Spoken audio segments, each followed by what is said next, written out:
Micky Van De Ven mentioned earlier and got called up today for the Dutch side for the first time. How much does that indicate his move to Spurs? Just how high do you think his ceiling is? Look, we signed him because we believe, that he's got some great attributes and great profile and some great potential. But, I wouldn't go as far as to say one game, sort of justifies all those things. Micky knows that he's here to challenge himself, for sure. He's here to improve.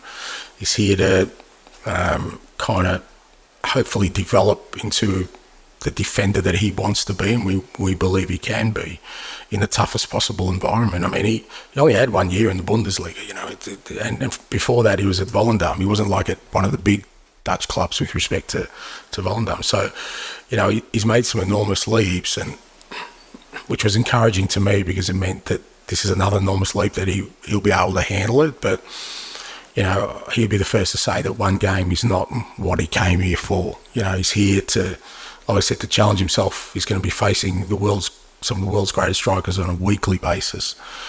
And that'll be his challenge. But he's a willing learner. Like I said, he came with that mindset, and our role is to provide that environment now. That's our responsibility. We've taken the potential. Now is to give him the environment to turn that potential into what he can be. To be honest with you, I'm surprised he stayed at Tottenham because they granted him permission to speak to other clubs when Spurs went on their pre-season tour. That hasn't materialised as yet, but we do know at the moment he's still in talks with Lazio. He's not part of Ange Postecoglou's plans. It was amicable, but it looks like he will be definitely going. Let's remember as well, he was the Tottenham club captain, so they've lost losing Hugo Lloris, lost vice-captain Harry Kane. It's a new era. Heung-min Son captain, James Maddison vice, and Christian Romero vice. Yeah, and I mean, Tottenham pretty relaxed to see Hugo Lloris leave. Who else? What about incomings then, sorry?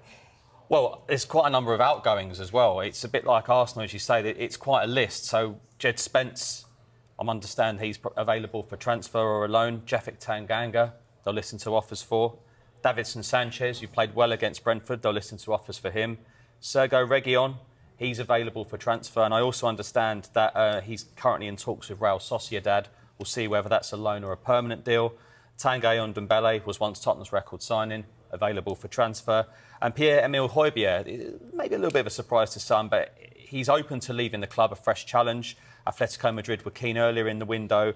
See where we go with it there. Spurs will listen if the right offer comes in. And you mentioned... Yeah, sorry, I jumped the gun. No, it's fine because most Spurs fans, that's all they're really interested in because, of course, with Harry Kane leaving, it is an end of an era. There's no exaggeration there. It's a big end of an era. And what are they going to do? As I've said on this day after day, you don't just replace Harry Kane with one person. Let's wait and see what Ange Postecoglou wants.